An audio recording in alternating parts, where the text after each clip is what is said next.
हुए हैं पश्चिम मध्य रेलवे के मकरोनिया स्टेशन पर, जहां पर कुछ ही देर में ऑक्सीजन एक्सप्रेस आने वाली है।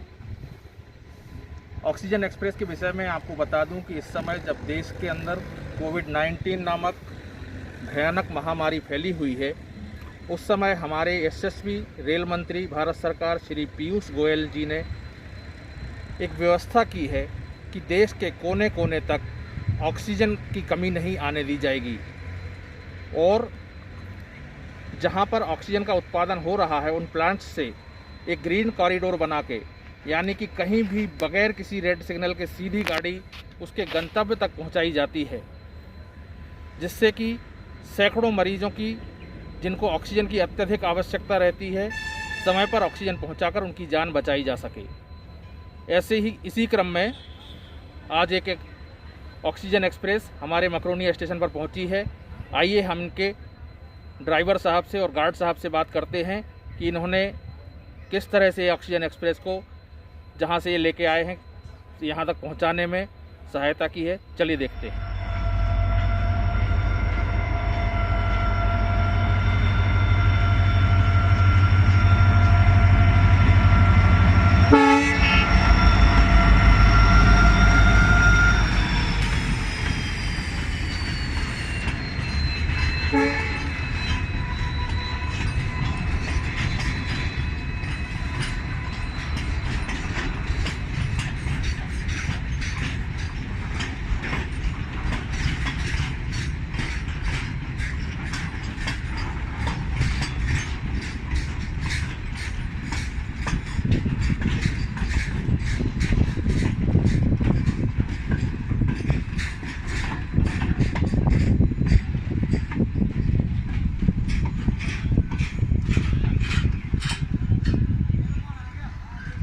कि हम इस गाड़ी के ड्राइवर साहब से बात करके आपको बताते हैं कि उनके एक्सपीरियंसेस क्या रहे। और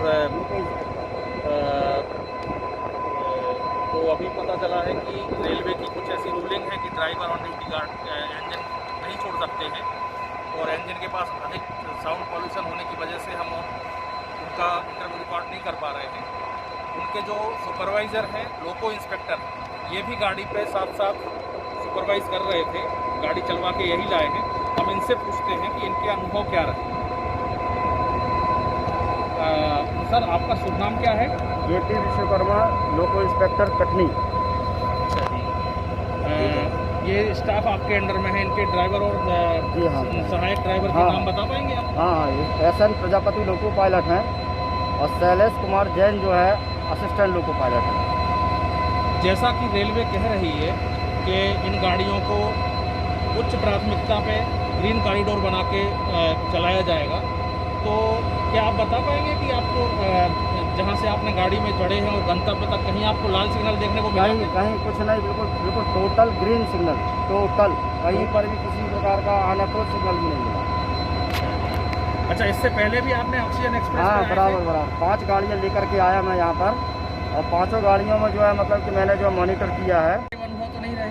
नहीं, हमारे मन में सबसे पहली चीज़ तो ये था कि हमारे दिमाग में एक चीज़ भरी हुई थी, ये लाइफ सपोर्टेड चीज़ है, इसको बहुत जल्दी से जल्दी वहाँ पहुँचाना है। 1 मिनट का डिटेंशन जो है ये मान के चलिए कि कितनी ज़िंदगियों को मतलब कि बर्बाद कर देगा। इसलिए हम लोग जो है 1 मिनट का भी डिटेंशन जो है नहीं होने देना चाहते। अच्छा, ये विशेष तरह की गाड़ी है जो शायद सामान्य टैंकर की हाइट जो है सामान्य गाड़ी से थोड़ी ज़्यादा रहती होगी, इसमें कुछ आपको विशेष सावधानी बरतनी पड़ती है क्या? उसके लिए जो अलग से जो कासन ऑर्डर मिलता है, तो FOB, ROB और जो मतलब कि जो पुल वगैरह रहते हैं वहाँ पर जो है जो इस टाइप की गाड़ियाँ रहती हैं उनमें जो स्पेशली जो स्पीड रिस्ट्रिक्शन लगा रहता है। क्या स्पीड रिस्ट्रिक्शन रहता है? वहाँ पर जो 15 kmph का रहता है, 15 kmph या और बिलासपुर से जो है 2:40 पर चली है, कटनी में 15:45 पे चली थी कल। STI की 18 कल 15:45 को वहाँ से चली है गाड़ी, 2:40 पर जो है बिलासपुर से चली है। 15:45 पे चली थी, रात में 2 बजे बिलासपुर। और अनूपपुर जो है 5:40 पर डिपार्चर हुआ है इसका जी। और एक्सपेक्टेड टाइम कटनी में जो है इसका जो है हमको जो दिया था 7:40 का दिया था। लगभग होना चाहिए 700-800 किलोमीटर से ऊपर होना चाहिए। किलोमीटर के आसपास है और कल 15:45 से चल के आज 11:45 पे सागर पहुंच गई है। मतलब 20 घंटे के अंदर लगभग 1000 किलोमीटर का सफ़र इन्होंने तय किया है, यानी कि 50 किलोमीटर प्रति घंटे का एवरेज स्पीड मेंटेन करते हुए 65 km मैक्स स्पीड है इसका। 65 kmph, जबकि मैक्स स्पीड अलाउ किया हुआ है नियमों के हिसाब से, फिर भी मतलब बहुत तीव्र गति से गंतव्य पर पहुंचाया गया है। गार्ड साहब का शुभ नाम क्या आपका? मैं बस आर के पाठक। आप भी साहब ये में टीआई साहब हैं हमारे, टीआई के इसमें टीआई लाल। तो आप लोगों के अनुभव, जो सामान्य तौर पर गाड़ियां चलाते हैं, नहीं, इसको पहली प्राथमिकता पे चलाया गया है। इसमें मतलब आपको विशेष अनुभव क्या ऐसा रहा कि जिसको आप शेयर करना चाहते हैं? 940 किलोमीटर, वहाँ से यहाँ 940 किलोमीटर। हाँ, ऐसा कोई विशेष अनुभव जो आप शेयर करना हम लोग चाहेंगे? तो ऐसी गाड़ियाँ मतलब लगभग चलाते ही रहते हैं, कई प्रकार की ऐसी इंपोर्टेंसी ट्रेन की रहती है, तो उसके कारण से हमको पहले से एक्सपीरियंस था। लेकिन ओडीसी गाड़ियाँ भी हमने पहले से चलाई हुई थी, हमको एक्सपीरियंस तो था ही पहले से, जिसके कारण से हमको इसको चलाने में कोई दिक्कत नहीं है। क्योंकि इंस्ट्रक्शंस जो है एवरी ब्रिज और जो बी क्लास की ओडीसी रहती है उसके हिसाब से जो हम लोग अलग से चलाते हैं, ए क्लास की ओडीसी अलग चलाते हैं, नॉर्मल ट्रेन अलग चलाते हैं।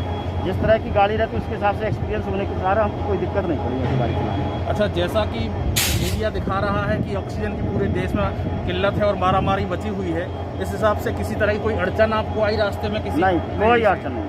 हमारा प्रोटेक्शन डिपार्टमेंट जो है बहुत अलर्ट था जी। और जहाँ पर भी गाड़ी खड़ी होने की संभावना रहती तो वहाँ पर प्रोटेक्शन डिपार्टमेंट जो है आरपीएफ वाले अपने वहाँ पर पहले से, सीआरपीएफ वाले, आरपीएफ वाले वहाँ पहले से ही पहुँच जाते थे। स्टेट जैसे कटनी स्टेशन पर जो है सिटी पुलिस वाले भी पहुँच जाते थे वहाँ।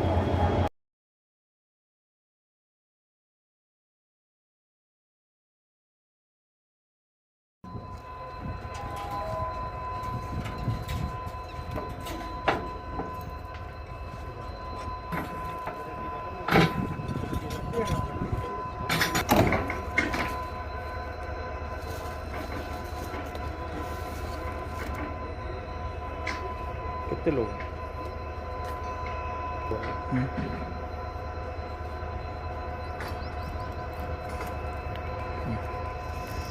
अभी मैंने आपको इस गाड़ी के परिचालन से संबंधित जो गार्ड, ड्राइवर और उनके सुपरविजन के लोग थे उनसे बात करके बताया।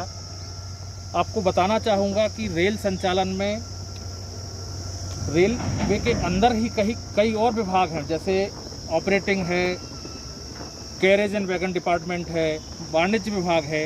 इनके कर्मचारियों का भी इस परिचालन में अहम योगदान रहता है। तो ऐसे ही हमारे जो रेलवे के परिचालन निरीक्षक यहाँ के सागर, जिनके ज्यूरिडिक्शन में मकरोनिया स्टेशन आता है, इनसे मैं आपको बताना चाहूँगा कि इन गाड़ियों के लिए इनने किस तरह के स्पेशल मैनेजमेंट किए हुए हैं। ऑक्सीजन स्पेशल जो भी शेड्यूल होती है उसको अपन प्रायोरिटी पे चलाते हैं, प्रायोरिटी पे उसको रिसीव किया जाता है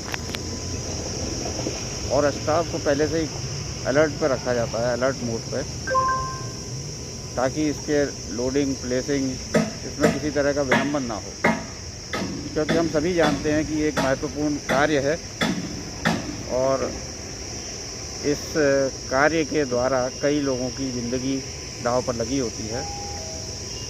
तो जैसा समस्त रेलवे के अन्य कर्मचारी, अधिकारी और नियंत्रक आदि समस्त विभाग जुड़े हुए हैं, परिचालन विभाग भी ये कोशिश करता है कि अपनी तरफ से इस गाड़ी में कहीं पर किसी भी तरह का कोई विलंबन ना हो और जितनी जल्दी हो सके सुरक्षा के साथ टैंकरों को अनलोड करके दे दिया जाए।